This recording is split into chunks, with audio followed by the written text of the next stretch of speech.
Good afternoon everyone.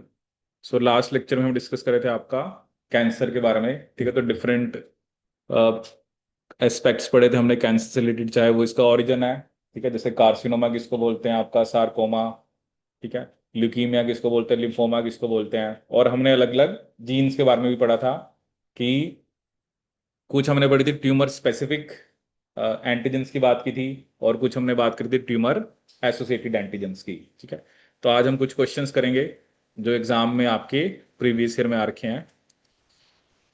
अब सबसे पहला क्वेश्चन यहां पर यह है, which one of the following matches of oncogene protein product is not correct. इनमें से कौन सा करेक्ट नहीं है? फर्स्ट है ERB-A, ये थायराइड हार्मोन का रिसेप्टर है। ERB-B एपिडर्मल ग्रोथ फैक्टर का रिसेप्टर है। Ras guanine nucleotide binding protein with GTPase activity. और फोर्स आपका platelet derived growth factor receptor. तो फोर्स क्या बताया था? प्लेटलेट डिराइव्ड ग्रोथ फैक्टर मैंने आपको क्या बताया था? सिस। ठीक है, और आपका फोर्स क्या था? ये एक ट्रांसक्रिप्शन फैक्टर था। ठीक है, और वैसे भी जो सिस था वो एक फॉर्म थी प्लेटलेट डिराइव्ड ग्रोथ फैक्टर की।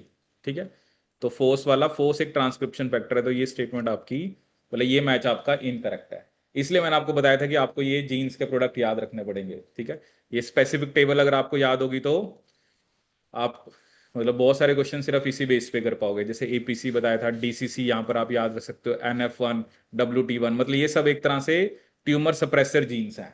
ठीक है ना, क्योंकि ये तो सबने सुना ही होता है, RB और P53, but you can remember these also. ठीक है, BCL2 भी चलो पता है, रास भी बच्चों को पता होता है, SRC काइनेज है, जैसे वो थोड़ा इसको याद रख सकते हैं जो SRC होमोलॉगी से। ठीक है, बाकी जो है आपको ग्रोथ फैक्टर एक अलग चीज है, ग्रोथ फैक्टर रिसेप्टर एक अलग चीज है, सिग्नल ट्रांसड्यूसर्स, ट्रांसक्रिप्शन फैक्टर्स। ठीक है, क्योंकि ये वो जीन्स हैं जो सेलुलर प्रोलिफरेशन को इंड्यूस कराते हैं। तो इनका नंबर ज्यादा होना, चाहे ग्रोथ फैक्टर ज्यादा बने, चाहे रिसेप्टर ज्यादा बने, चाहे सिग्नल ट्रांसडक्शन किसी ना किसी तरह से in the absence of ligand भी स्टार्ट हो जाए, so that will lead to tumour formation. ठीक है, अब नेक्स्ट क्वेश्चन यहां पर क्या है, oncogenes and tumor suppressor genes are termed as cancer critical genes.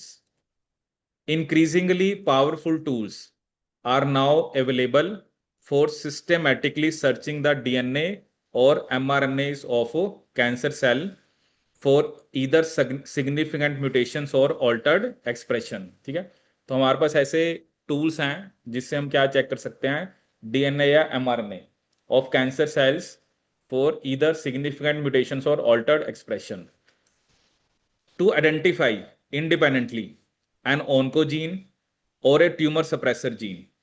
Which of the following would be the most convincing test to use? ठीक है, पहला क्या है कि transgenic mice that overexpress the candidate oncogene and knockout mice that lack the candidate tumor suppressor gene. Second, overexpress the candidate tumor suppressor gene and knockout mice जिसमें oncogene नहीं है. Third है कि जिसमें दोनों की ओवर एक्सप्रेशन हो, और फोर्थ जिसमें दोनों ही जीन्स ना हो। तो कौन सा टेस्ट आपके हिसाब से सबसे कन्विंसिंग रहेगा?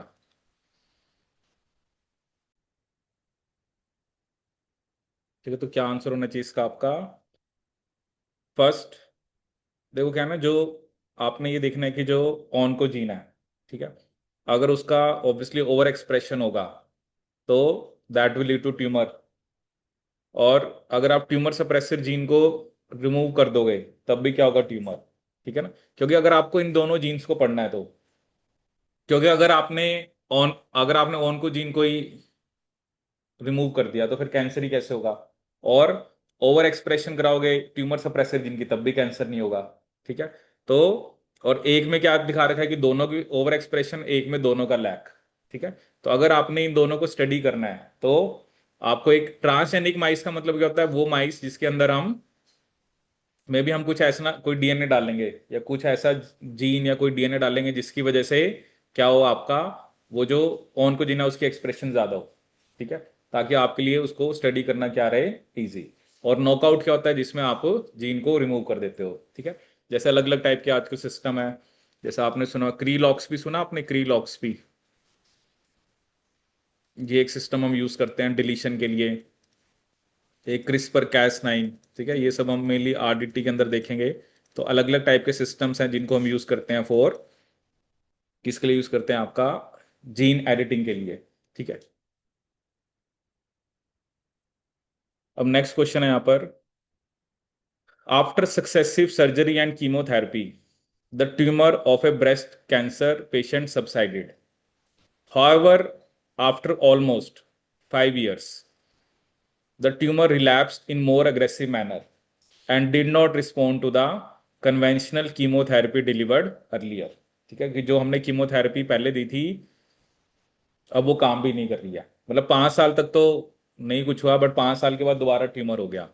The following postulations were made, chemo resistant cells were persisting within tumor even after therapy, ठीक है।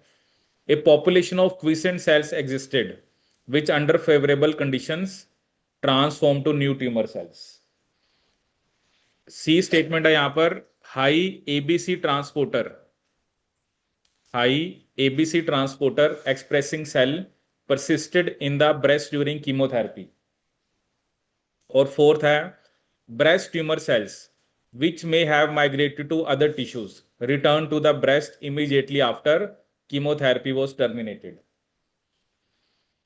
तो इन चारों में से कौन सी स्टेटमेंट्स का कॉम्बिनेशन आपके हिसाब से ट्रू है। द क्वेश्चन, आपने इसको कहा कि आपने सर्जरी दी, कीमोथेरेपी दी, जो कि एक ट्रीटमेंट होता है, तो एक तरह से तो कैंसर, ब्रेस्ट कैंसर खत्म हो गया, बट वो कह रहे हैं कि 5 साल के बाद वो दोबारा हुआ और ज्यादा एग्रेसिव मैनर में हुआ। तो पहले जो आपने कीमोथेरेपी दी थी वो अब क्या हुआ, वो इट इज नॉट रिस्पॉन्डिंग, ठीक है। तो फर्स्ट स्टेटमेंट क्या है कि chemo resistant cells were persistent with in tumour even after therapy, हो सकता है ये, क्योंकि कुछ ना कुछ सेल्स रह गए ना जो कि क्या थे, कीमो रेजिस्टेंट, ठीक है, कि जिनको कीमोथेरेपी से वो किल ही नहीं हुए थे। दूसरा वही है कि जो एग्जिस्टेड थे, अब मे बी चलो फेवरेबल कंडीशन, मे बी वो 5 साल के बाद कोई फेवरेबल कंडीशन आई जिससे वो किस में कन्वर्ट हो गए, ट्यूमर सेल्स। एबीसी ट्रांसपोर्टर, देखो एबीसी ट्रांसपोर्टर हमने सेल बायो में भी पढ़ा था। जनरली जब हम एंटीबायोटिक रेजिस्टेंस की बात करते हैं या हम ट्यूमर सेल्स को किल करने के लिए जो ड्रग देते हैं, तो ये एक स्पेसिफिक ट्रांसपोर्टर हमने पढ़ा भी था, MDR1, multi drug resistance transporter 1। तो ये ट्रांसपोर्टर क्या करते हैं, अब आपने कीमत की ड्रग तो सेम दिया है, बट वो है ना कि वो कुछ सेल्स रह गए थे और अब वो ड्रग उनके अंदर गया तो सही, बट एबीसी ट्रांसपोर्टर ने उस ड्रग को बाहर निकाल दिया।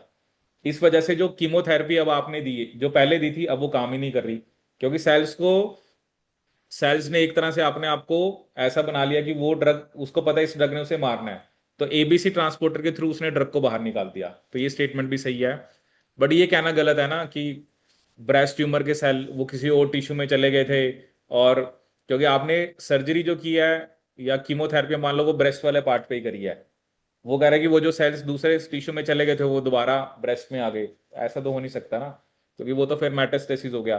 तो ये तो हो ही नहीं सकता, डी स्टेटमेंट तो बिल्कुल बिल्कुल ही गलत है। तो क्या सही होगा यहाँ पर, ए बी एंड सी, ठीक है। क्या second question repeat, second question में आप ये देखो ना, आपने ऑनको जीन को स्टडी करना है और सप्रेसर जीन को स्टडी करना है, ठीक है।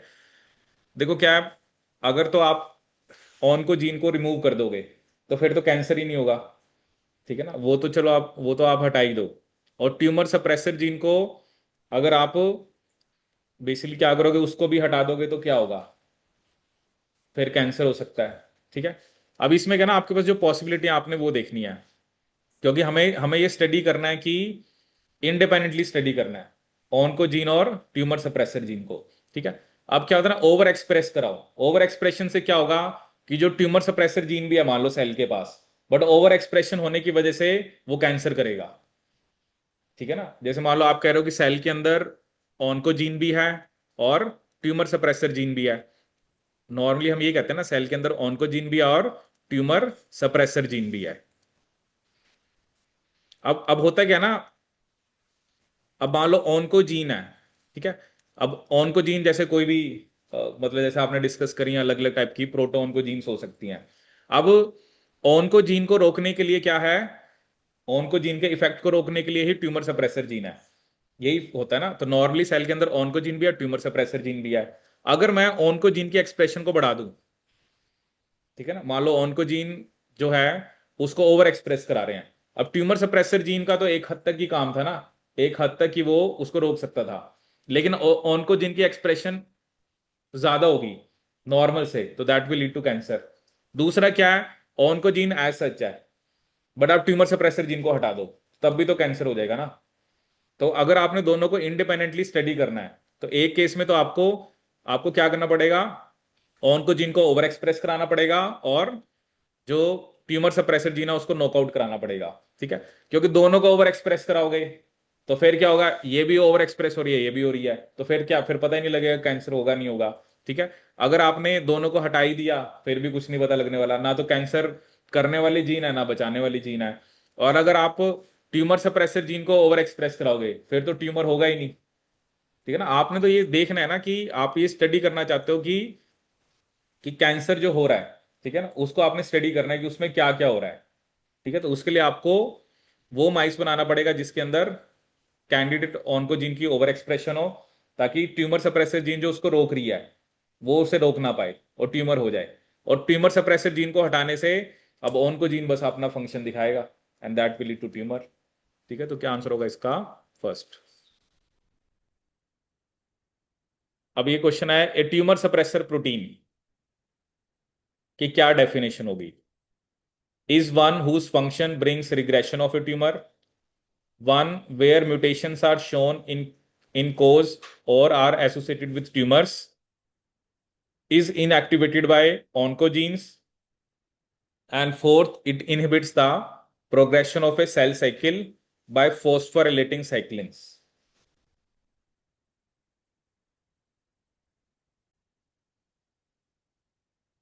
ठीक है, तो क्वेश्चन क्या आपका, ए ट्यूमर सप्रेसर प्रोटीन। देखो ट्यूमर सप्रेसर प्रोटीन जनरली हम जो एग्जांपल्स हमने देखे हैं, जैसे मान लो P53 है, ठीक है, या हमने डिस्कस करा है रेटिनोब्लास्टोमा, ठीक है। P53 भी एक तरह से एक ट्रांसक्रिप्शन फैक्टर होता है, ये ना P21 जीन के एक्सप्रेशन कराता है, और जिसकी वजह से वो CDK के इनहिबिटर होते हैं, ठीक है।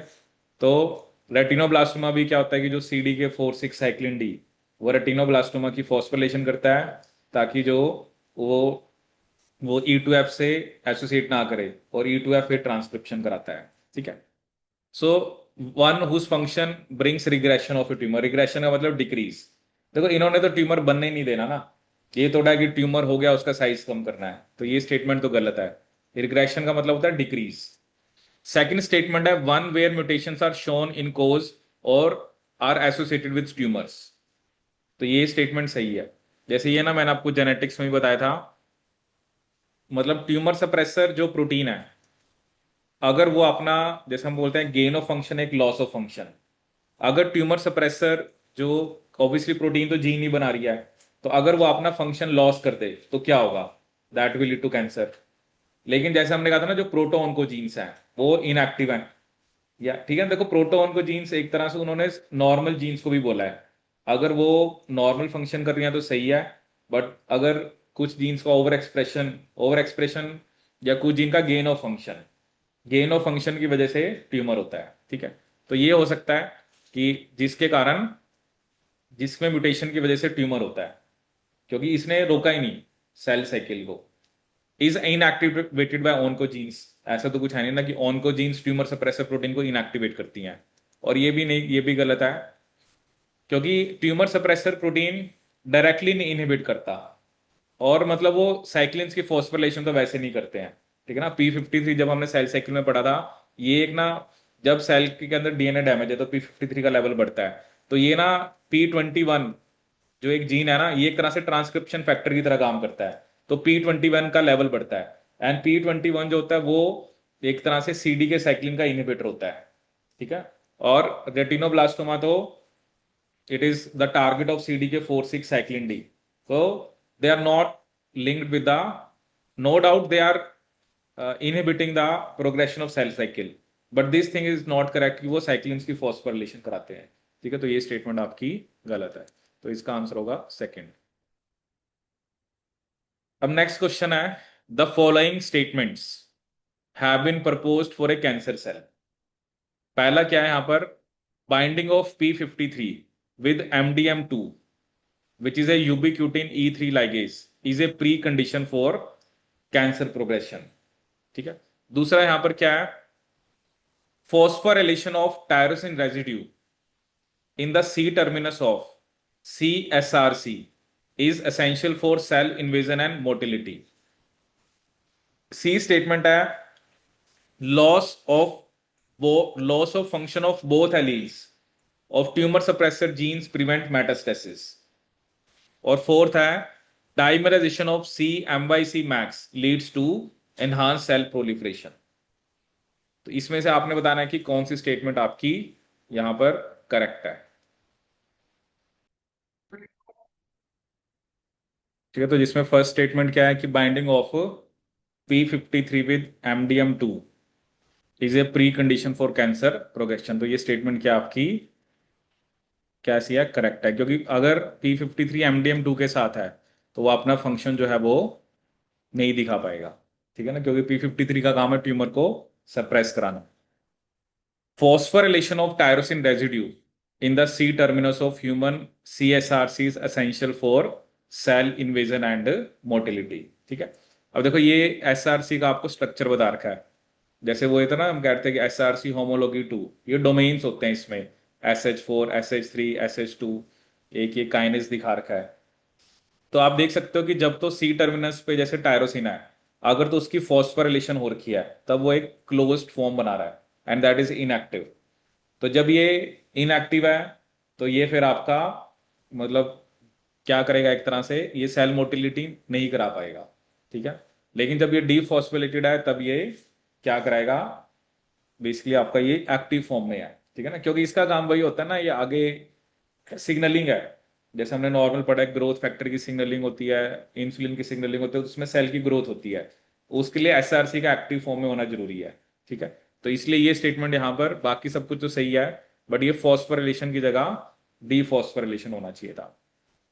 सी तो आपको वैसे ही पता लग रहा है कि अगर दोनों एलील्स का फंक्शन लॉस हो गया ट्यूमर सप्रेसर जीन की, फिर तो ट्यूमर होना ही होना है। तो सी स्टेटमेंट भी आपकी क्या है, गलत है। और डाइमराइजेशन ऑफ CMYC मैक्स, क्योंकि MYC एक तरह से ट्रांसक्रिप्शन फैक्टर है और मैक्स के साथ जब ये लगता है तो सेल प्रोलिफरेशन एनहांस होती है। तो इसमें A एंड D क्या होगा आपका करेक्ट। अब नेक्स्ट क्वेश्चन है, the main difference between normal and transformed cells. अब पहला क्या, इमोरेटिलिटी एंड कॉन्टैक्ट इनहिबिशन, यही होगा।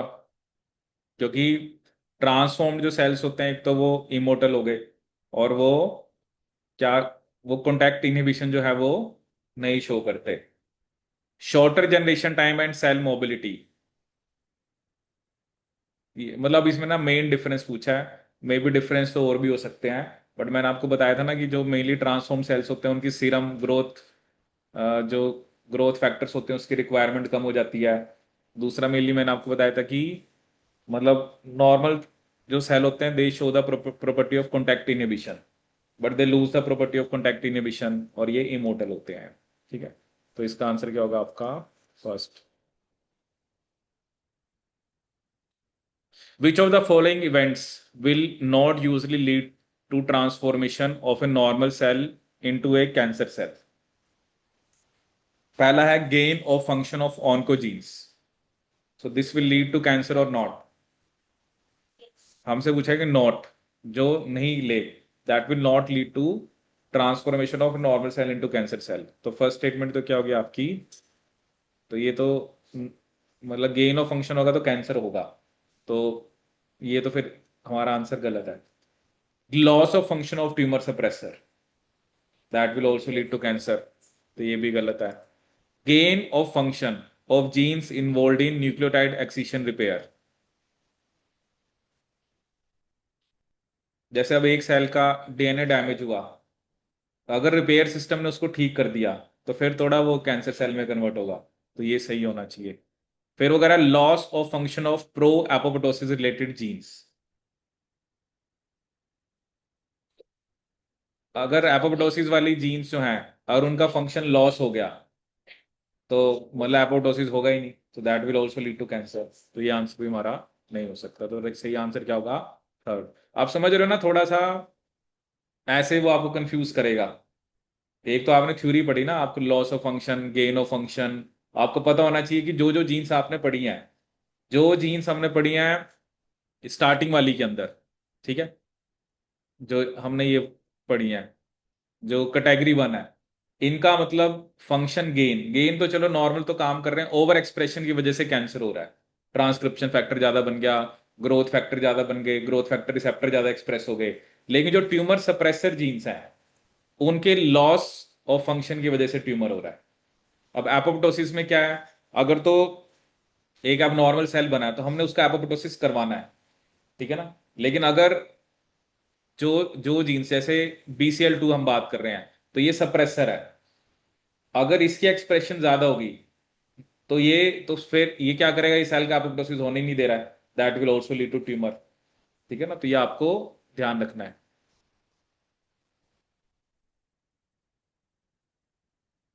अब आपको एक ये क्वेश्चन दे रखा है, a student treated cancer cells with an anti cancer drug and performed western blot analysis, which one of the following blots is best representation of untreated control and treated samples?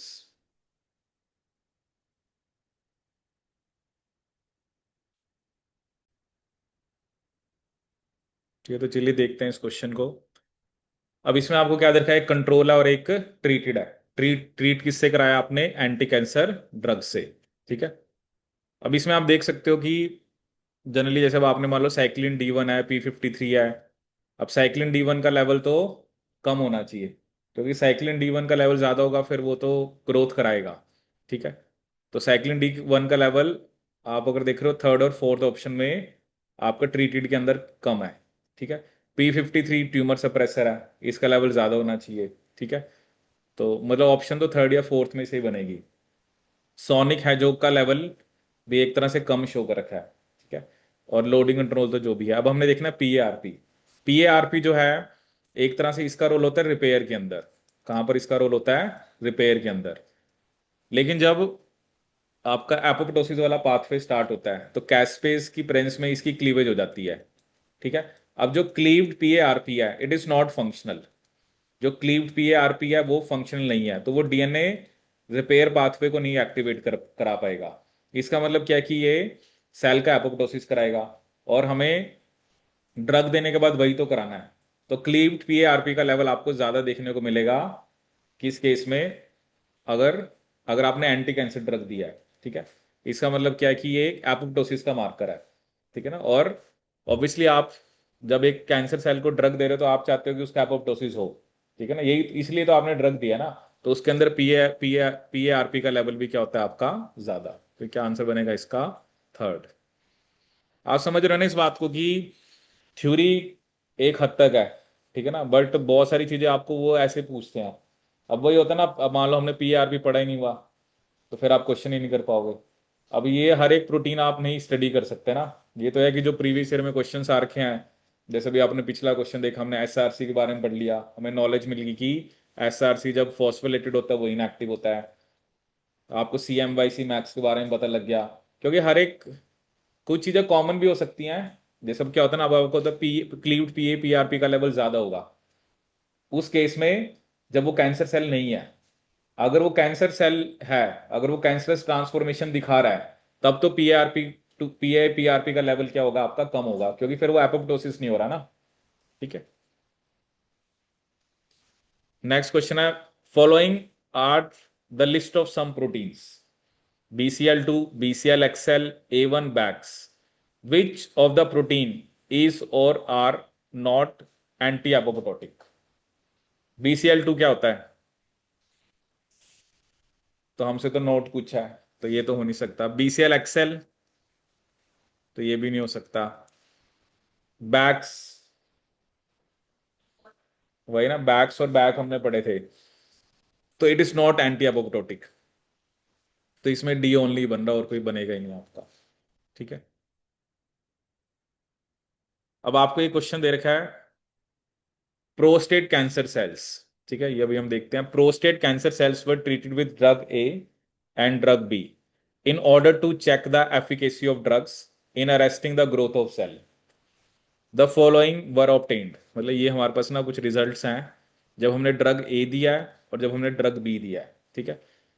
अगर हम यहां पर देखें तो जब जब आपने ड्रग ए दिया है तो क्लीव्ड कैस्पेस 8 का लेवल क्या हुआ है, इंक्रीज हुआ है, ठीक है। ड्रग बी दिया है तो क्लीव्ड कैस्पेस 9 का लेवल ज्यादा है, ठीक है। इधर आपका बीटा कैटेनिन का लेवल ज्यादा है, ठीक है। इधर बीटा कैटेनिन का लेवल कम है, इधर साइक्लिन डी वन का लेवल ज्यादा, इधर कम है। अब एक चीज तो हमें यहां से पता लग रही है कि अगर क्लीव्ड कैस्पेस 8 का लेवल ज्यादा है तो कौन सा पाथवे होना चाहिए, एक्सट्रिंसिक। एक्सट्रिंसिक होना चाहिए ना, क्योंकि वो कैस्पेस 8 आता तो उसमें भी है बाद में, बट एक्सट्रिंसिक में तो हम कैस्पेस 8 की बात करते हैं, क्योंकि उसमें आप कैस्पेस 9 की बात नहीं करते। लेकिन जब इंट्रिंसिक पाथवे होता है तो आपने पढ़ा था जो APF1 है वो किसको एक्टिवेट करता है, कैस्पेस 9 को, ठीक है। एक तो हमें मेजर डिफरेंस इस डाटा से ये देखने को मिल रहा है कि ये एक्सट्रिंसिक पाथवे का हो सकता है और ये किसका हो सकता है, इंट्रिंसिक का। बीटा कैटेनिन कहाँ पे पढ़ते हैं हम, डैबा में आता है। क्या होता है बीटा कैटेनिन, याद है कुछ, सेल साइकिल को। चलो देखते हैं इस क्वेश्चन के हिसाब से।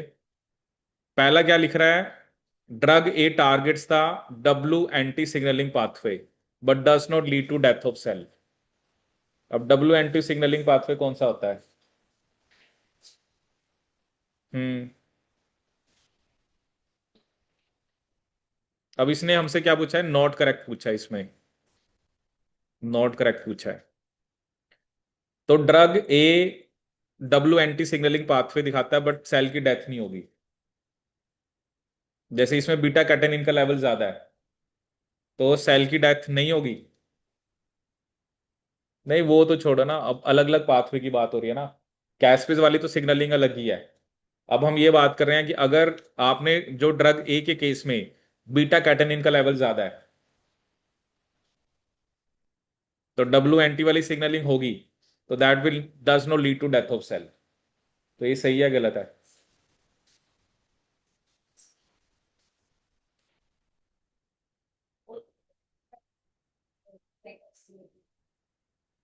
सही है गलत है पहले ये बताओ।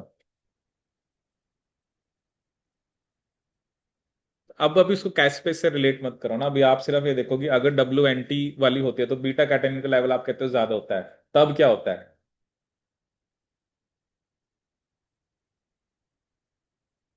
चलो डेथ से नहीं है, चलो दूसरी ऑप्शन देखते हैं। Drug B targets the W NT signalling pathway and leads the G1 cell cycle arrest. अब इसमें जैसे साइक्लिन D1 का लेवल कम है तो उस केस में हो सकता है G1 अरेस्ट, क्योंकि G1 से एस में ले जाने का काम ही CDK4/6 साइक्लिन D1 का होता है, ठीक है। आप ये देखो ना, आप ये चारों अलग अलग प्रोटीन है, इन चारों को अलग अलग देखो आप, क्योंकि कैस्पेस को तो सिर्फ आप एपोप्टोसिस के कॉन्टेक्स्ट में देख रहे हो, बीटा कैटेनिन को आप WNT के साथ देखो, और साइक्लिन D1 को आप नॉर्मली जो G1 की बात करते हैं। तो drug B targets the WNT signalling pathway and leads the G1 cell cycle arrest. अब सी क्या लिखा है, both drugs A and B lead to cell death but targets different apoptotic pathways. तो ये तो सही है, बट हमें नोट करेक्ट बताना है। Drug A kill cell via the mitochondrial independent pathway, क्योंकि उसमें कौन सा पाथवे है, एक्सट्रिंसिक है, तो COD तो सही है। अब बात आ गई ए और बी पे।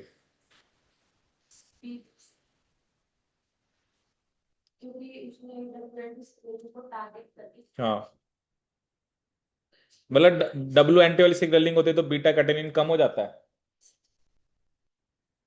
हाँ, हाँ, ड्रग बी ने WNT वाले पाथवे को टारगेट किया जिसकी वजह से क्या हो गया आपका,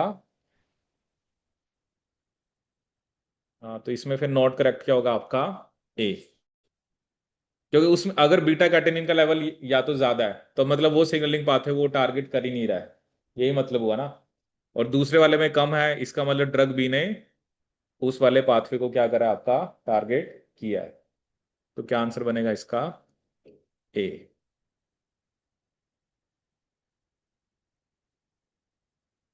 अब नेक्स्ट है यहाँ पर, a breakthrough in cancer therapy is expected where T cells are taken from a patient, are modified in the laboratory to a cancer cell before reinfusion in the patient. The T cells are called. ये होता है card therapy ना, इसे बोलते हैं chimeric antigen receptor T cells. ये एक therapy होती है जिसे हम क्या बोलते हैं, कार्ड थेरेपी। इसमें हम सेल्स को निकालते हैं पहले, और उसको हम बाद में क्या करते हैं, उसको मॉडिफाई करते हैं ताकि वो कैंसर सेल को अटैक करें। तो इसको बोलेंगे हम chimeric antigen receptor T cells. Receptor होता है recognition, रिसेप्टर टी सेल्स।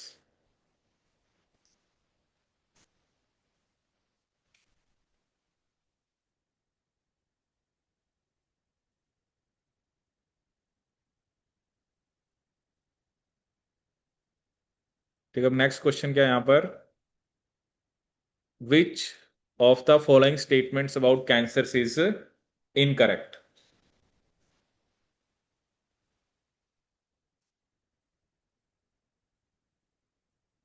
इनमें से कौन सी स्टेटमेंट जो है वो कैंसर के बारे में इनकरेक्ट है।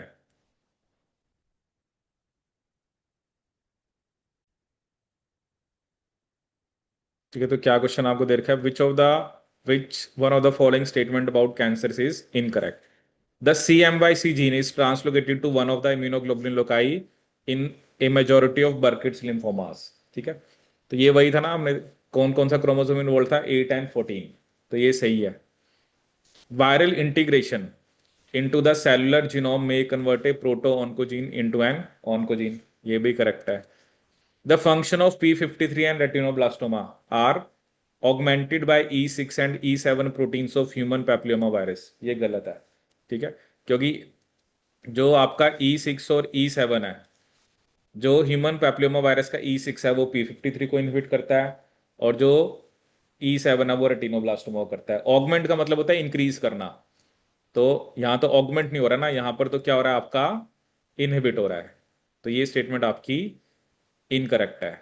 ठीक है, and many cases of metastatic breast cancer display increase expression of human epidermal growth factor like receptor HER2, ये स्टेटमेंट भी आपकी सही है। What is the nature of successful anti-cancer human papilloma virus vaccine। जो मैं आपको बता रहा था ना, ये वायरस क्या करता है आपका, सर्वाइकल कार्सिनोमा। ठीक है, तो इसमें जो हमने वैक्सीन बनाई है, उसमें आपने ये आपको याद ही रखना है, L1 major capsid protein self assembled into virus like particles. ठीक है, ये तो आपको ना वैक्सीन का नेचर याद ही करना पड़ेगा, क्योंकि इसके अंदर हमने इनएक्टिवेटेड या एट्यूनेटेड वायरस नहीं यूज करा है, और ना ये mRNA वैक्सीन है। L1 major capsid protein self assembled into virus like particles. This is a vaccine for cervical carcinoma. ठीक है, ये किसके लिए वैक्सीन, आपकी सर्वाइकल कार्सिनोमा के लिए। ये वही है ना, ये जब बेसिकली बनी थी तब इससे रिलेटेड एग्जाम में क्वेश्चन आया था, और ये क्वेश्चन आया था आपका सितंबर 22 के अंदर।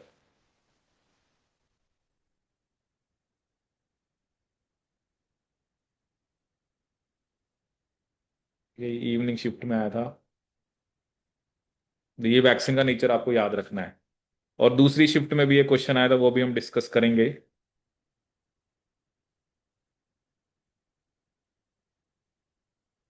ठीक है, एक जैसा अब ये तो चलो बड़ा बेसिक क्वेश्चन आया था कि आपने कॉलम्स को मैच करना था बस।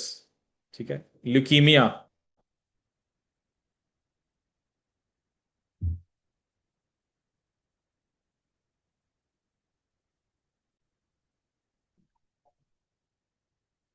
ठीक है, तो सबसे पहले यहां पर देखें leukaemia, haematopoietic cell cancer that does not grow as a solid tumour, A का 2 होना चाहिए।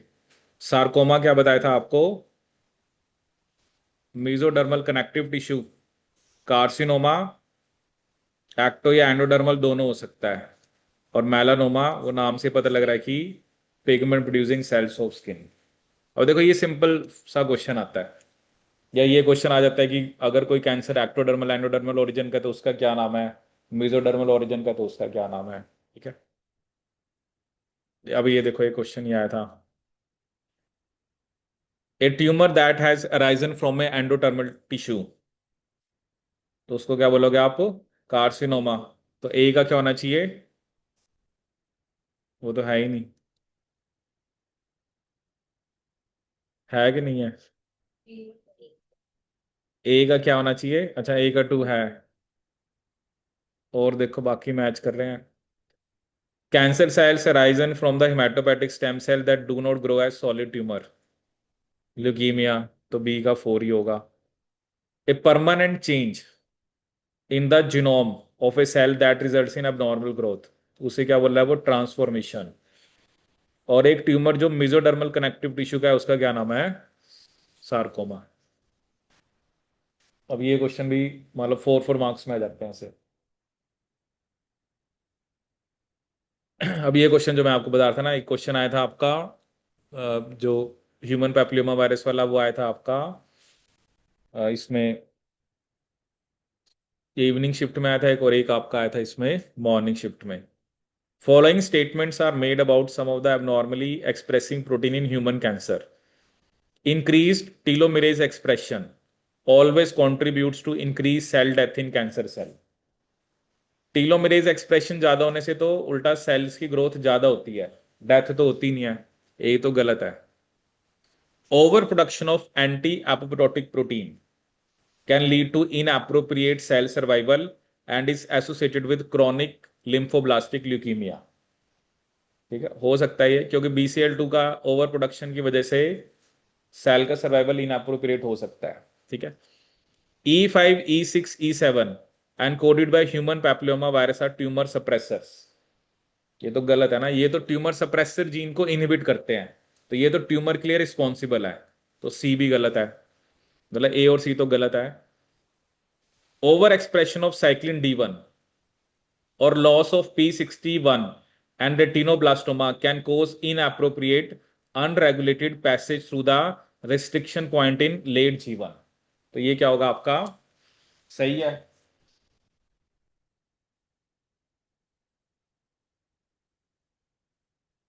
तो इसका क्या आंसर बनना चाहिए आपका? B and D. क्योंकि ये तो गलत है, देखो ए और सी तो पक्का ही गलत है। और साइक्लिन D1 का क्या काम है? वो तो सेल को उल्टा जीवन से पैसेज ही कराता है। और P61 और रेटिनोब्लास्टोमा में ये क्या होते हैं? ये एक तरह से रोकते हैं, क्योंकि P16 सेल साइकिल का इनहिबिटर है, रेटिनोब्लास्टोमा ट्यूमर सप्रेसर जीन है। ठीक है, तो इसका आंसर क्या होगा? B and D.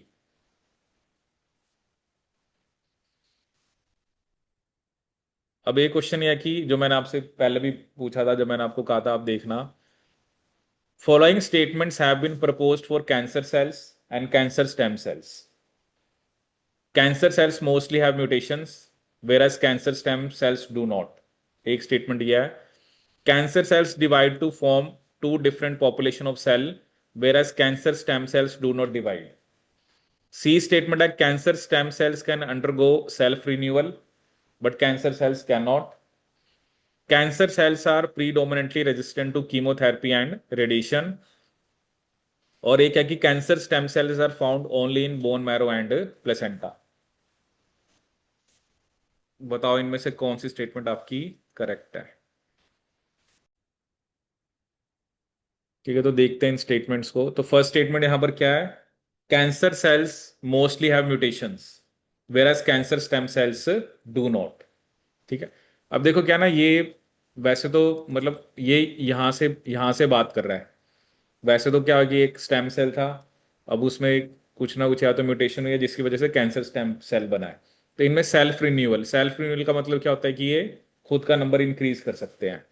बट जब ये एक कैंसर स्टेम सेल जैसे डिवाइड हुआ दो में, तो एक तो स्टेम सेल ही बना, दूसरा बना mutated progenitor, and that is cancer cell. ठीक है। तो पहली स्टेटमेंट यहां पर क्या है? जो म्यूटेशंस होती हैं वो मोस्टली कैंसर सेल्स में है।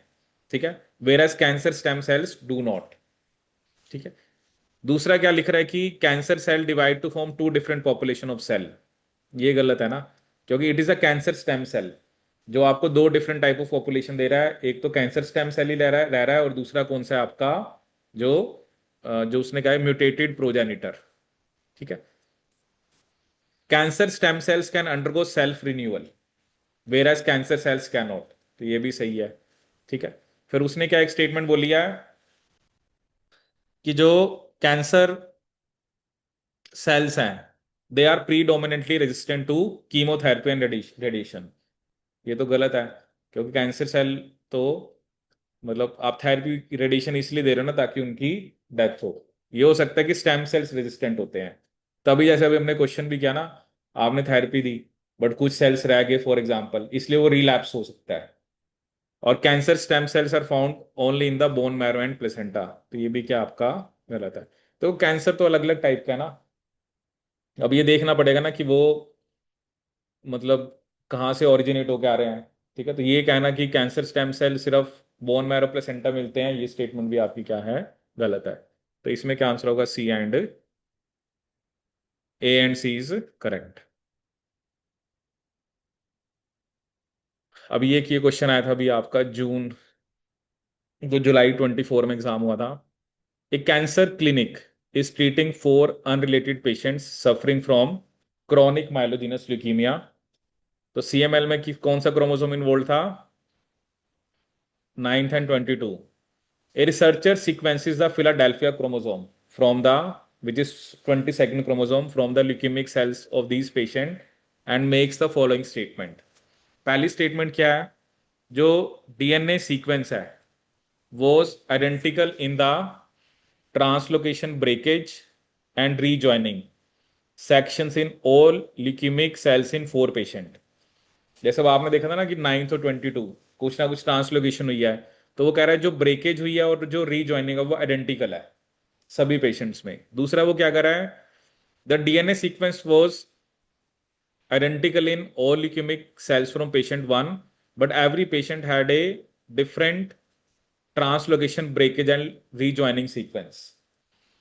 All patients have translocation between long arms of chromosome 9 and 22, and all patients have translocation between long arm of chromosome 9 and short arm of chromosome 22।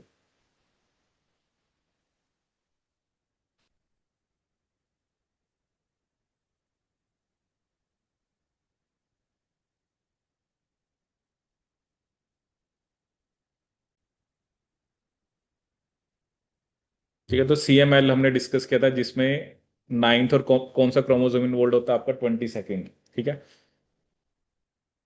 क्योंकि कोई भी क्रोमोसोम होता है उसमें एक शॉर्ट आर्म होती है एक लॉन्ग आर्म होती है। अब एक स्टेटमेंट ये थी ना कि जो जैसे अब अलग अलग पेशेंट्स हैं, सबके अंदर जो ट्रांसलोकेशन ब्रेकेज एंड रीजॉइनिंग, क्योंकि वही हो ना कि एक जगह से ब्रेक हुआ और दूसरी जगह जाके लगा है, तो एक एक ऑप्शन में वो आपको दे रहा है कि वो सभी के अंदर आइडेंटिकल है जितने भी आपने पेशेंट्स को देखा। दूसरे ऑप्शन में यह कि the DNA sequence was identical in all leukemic cells from patient 1। एक सेल एक पेशेंट के अंदर तो जितने भी ल्यूकेमिक सेल्स हैं उसमें सेम है, बट हर एक का ब्रेकेज और रीजॉइनिंग वाला जो सेक्शन है वो डिफरेंट था। ठीक है, तो इसमें बी स्टेटमेंट आपकी सही है।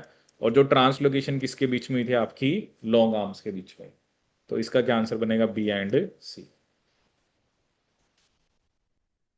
अब भैया ना इसके लिए आपको पता होना चाहिए, मतलब क्रोमोसोम तो 9th और 22nd ही है, बट उन्होंने देखा कि डिफरेंट उनका टीबीआर सीक्वेंस अलग था।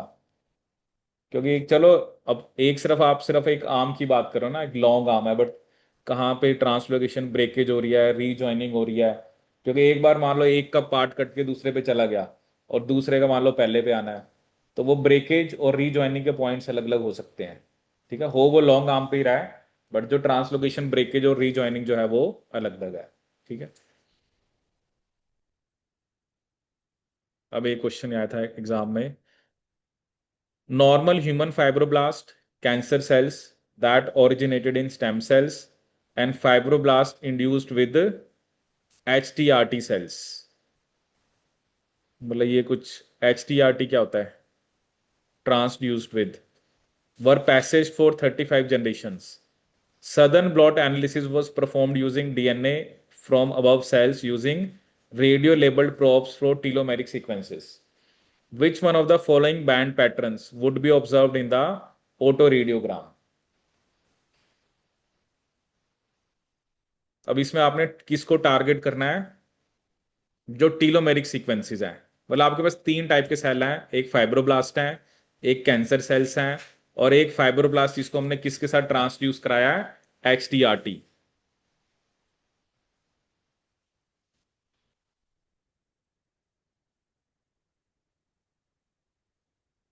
HTRT क्या बोल रहा है, ह्यूमन टीलोमेरेज रिवर्स ट्रांसक्रिप्टेज। HTRT की फुल फॉर्म क्या बता रहा है, ह्यूमन टीलोमेरेज रिवर्स ट्रांसक्रिप्टेज। तो इसका काम क्या होता है, ये टीलोमेर की लेंथ को मेंटेन करके रखता है।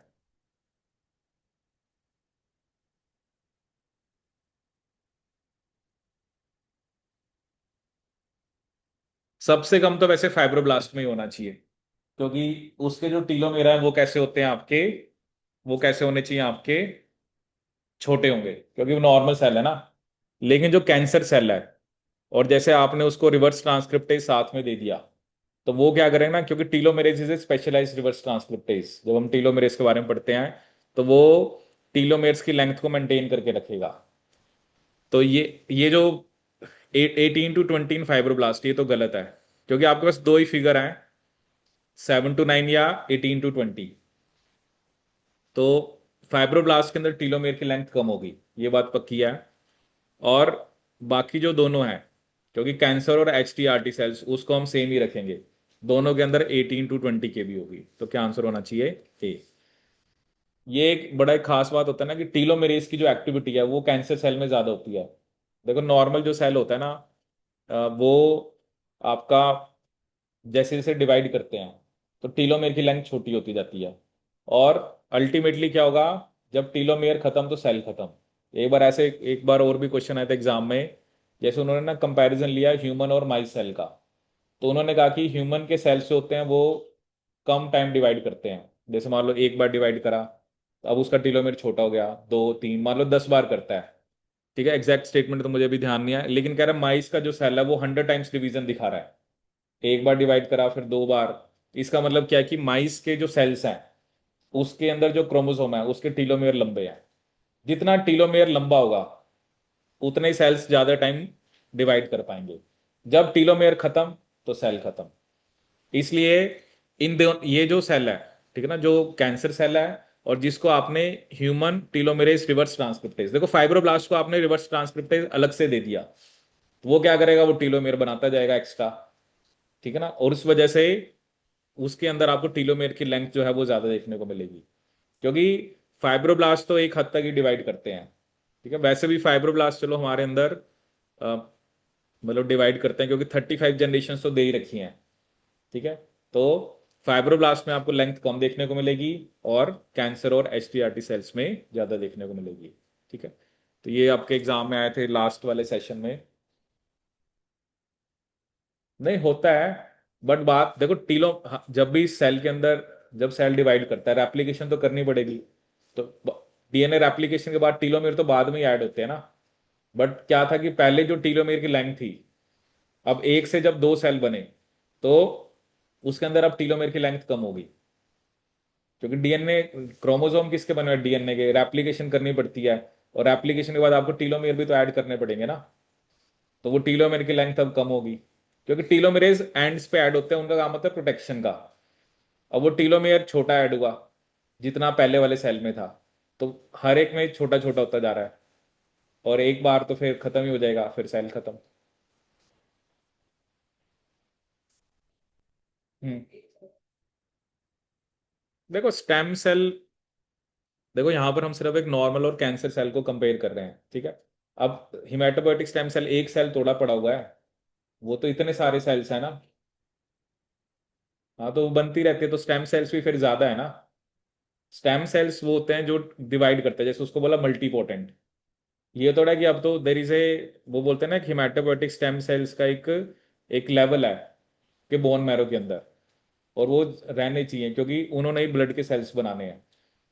अब ये थोड़ा कह रहे हैं कि हम यहाँ पर ये बात करते हैं, हम एक सेल की बात करें, जब एक सेल दो में डिवाइड हुआ, अब DNA तो पूरा खुलेगा ना, रेप्लिकेशन तो तभी होगी। और क्या होता है, टीलोमियर जो होते हैं वो बाद में ऐड होते हैं, मतलब जिसे बोलते हैं ना कि रेप्लिकेशन जब एक तरह से कंप्लीट होगी, क्योंकि टीलोमेर्स एंड पे ऐड करने हैं। तो जब एक सेल है उसका DNA पूरा खुला, ठीक है, और अब जब वो एक से दो बने, अब इसका मतलब क्या है कि अब जो सेल्स बने हैं दो, उनका टीलोमेर छोटा है, और वो जनरेशन बाय जनरेशन छोटा होता जाएगा। इसलिए वो cells limited number of divisions दिखाते हैं। जैसे कई बार मैंने बताया ना, एक क्वेश्चन आ गया कि कह रहा है 2 ऑर्गेनिज्म है, एक ऑर्गेनिज्म के सेल्स ज्यादा टाइम डिवाइड कर रहे हैं, दूसरे के नहीं कर पा रहे हैं, तो उसका एक रीजन यह कि उनकी टीलोमेर की लेंथ का है।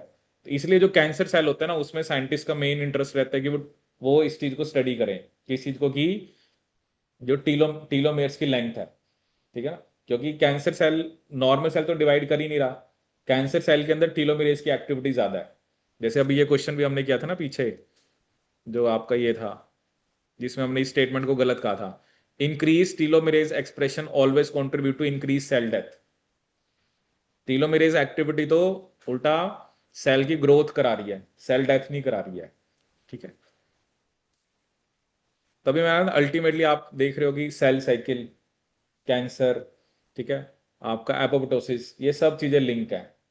इसलिए आपको कई बार कोई स्टेटमेंट देखने को मिल सकता है, जैसे ये क्वेश्चन आ गया। अब भाई है ना, आपको पता तो है कि क्रॉनिक माइलोजिनस ल्यूकीमिया में 9 और 20 सेकंड होता है, और फिर उन्हें लॉन्ग शॉर्ट आर्म की बात कर दी, यहाँ पे बच्चे को कंफ्यूज कर दिया। फिर दूसरा ये कि जो ब्रेकेज और रीजॉइनिंग है, क्या वो सभी पेशेंट में सेम है? अब वो होता है ना एग्जाम में, फिर ये रिस्की लगता है ना, कि अब आपको तो ऐसे, अब हम ये थोड़ा है कि हर एक डिजीज को एज ए क्लिनिशियन की तरह तो हम पढ़ नहीं सकते कि भाई, क्योंकि डॉक्टर तो अभी हम है नहीं कि हाँ ये कैंसर को पढ़ने बैठ जाए। बट वही होता है ना कि अब बनाने वाला मे भी इस चीज पे काम कर रहा है, तो आप हर एक उस पे तो नहीं पहुंच सकते हैं, बट ये तो होता है ना, आपको कॉन्फिडेंस तो होता है ना कि मैंने ये तो पढ़ा हुआ है। अगर किसी ने पढ़ा ही नहीं हुआ कि क्रॉनिक माइलोजेनस ल्यूकीमिया क्या, तो उसके लिए तो क्वेश्चन है ही नहीं। बट मेरे को थोड़ी सी नॉलेज है। 9/22 एक और क्लियर हो गया कि लॉन्ग आर्म से इन्वॉल्व है। अगर दिमाग में कंफ्यूजन, वैसे तो उस डायग्राम में लॉन्ग आर्म से दिखा रखी है, अगर आप जो इमेज मैंने आपको कल दिखाई थी ना, तो वो भी यही चेक करना चाहते हैं ना। अब देखो, हर एक चीज में तो हम वैसे भी नहीं जा सकते, बट ये होता है कि जो पेपर में आया हुआ है उसको आप थोड़ा बस ध्यान रखो। जैसे देखो ये क्वेश्चन, ये जो हमने डिस्कस किया था, ये देखो, देखो ये 9 था, ये 20 सेकंड है। ये ऊपर की तरफ शॉर्ट आर्म होती है, और ये लॉन्ग आर्म है, पी आर्म होती है शॉर्ट, क्यू होती है लॉन्ग। तो लॉन्ग आर्म से इन्वॉल्व थी इसमें, ठीक है। और दूसरा फिर ये कि आपको, अब हम ये कहना कि अब 3-4 पेशेंट है, वो कह रहे हैं कि जो ब्रेकेज और रीजॉइनिंग का पॉइंट है वो भी चारों के अंदर क्या आपका डिफरेंट है। एक पेशेंट के अंदर जो सेल्स है ना, उसमें तो जितने भी, क्योंकि ल्यूकीमिक के अंदर आप, ल्यूकीमिया में डब्ल्यूबीसी का नंबर इंक्रीज हुआ है, एक पेशेंट के अंदर जितने भी सेल्स हैं वो तो सारे कैसे हैं आपके, सेम ही होंगे, उनके अंदर तो सेम ही है। क्योंकि एक थोड़ा उसके अंदर सेल है जिसके अंदर ट्रांसलोकेशन हुई है, मतलब ट्रांसलोकेशन में भी एक सेल में हुई, बट उससे जब आगे सेल्स बनेंगे तो वो ट्रांसलोकेशन तो आपको बाकी सेल्स में भी देखने को मिल रही है, ठीक है। तो जितने ल्यूकीमिक सेल्स हैं सभी के अंदर डीएनए सीक्वेंस आइडेंटिकल था, बट एक पेशेंट के अंदर, बाकी सब के अंदर क्या आपका डिफरेंट है, ठीक है। तो ये हो गया आपके क्वेश्चंस रिलेटेड टू कैंसर।